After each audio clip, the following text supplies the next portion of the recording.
Hey Gail, it's Sean Mycel. We're going to go ahead and review your video from today. And of course what we worked on is the swing plane.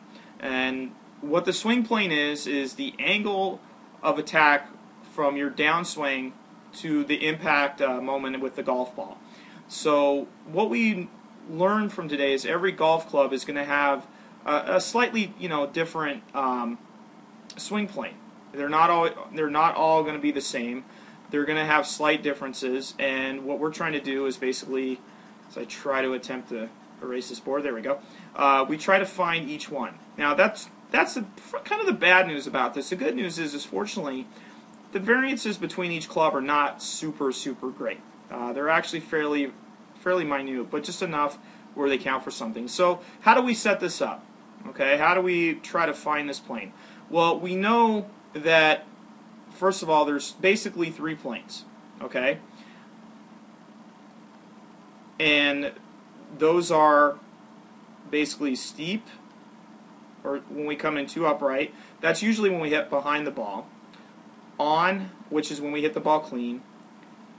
And too flat, which is usually when we top the ball. That's usually what causes the ball to just trickle off the tee, or just we get very bad, frustrating shots. We come in too steep, we tend to hit behind the ball.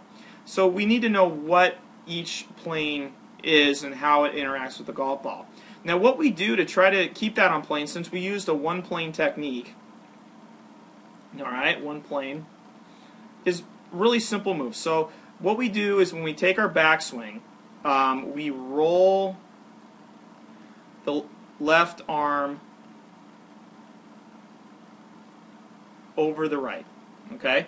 Now, when we watch the video, we'll see how that works, but what that does is it prevents us from hoisting the club too high and getting it in this really dangerous area where it's already too steep.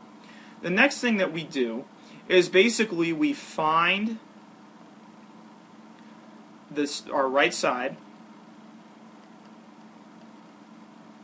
with our right elbow. And what that's going to do in the one plane swing is it's going to brace the golf club to maintain that angle once we found it, to go ahead and finish the downswing by swinging our arms and shifting our weight and all that stuff. So let's go ahead and take a look at the video and see what that actually looks like. So here you are, we've drawn a line right along your golf shaft right here, and that's our starting plane. We want to just return the golf club just slightly above that. So what I'm going to do is go ahead and roll the tape, and what happens is you could see right here your left arm starts to roll over as you get to the top of the swing, and as you come down, your right elbow right there is attached. This is a pitching wedge, so it's going to be a fairly steep plane coming in. As you come down through the ball, boom, watch that. It's above parallel, and it's between that quarter we talked about with the original plane at address and that line come down from your shoulder. You make contact with the ball, bang, done. Perfectly right at your target. And that's how you do it. And when you get the longer clubs, the planes are going to be a little bit flatter, so we have to make the adjustment by simply, moving away from the ball a little bit. Now, to diagnose problems, if we tend to top the ball, we come in too flat. What causes us to come in too flat? It's usually something where we raise our spine angle. Okay, so we're bent at address, and then we pop up.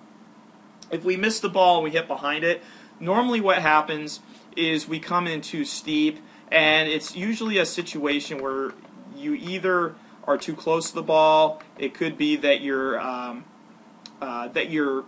bent at the waist too much, or it could just simply be a situation where your hands are up here and they just come straight down, and you make an over the top move with your shoulder where you roll your back shoulder or your right shoulder towards the golf ball.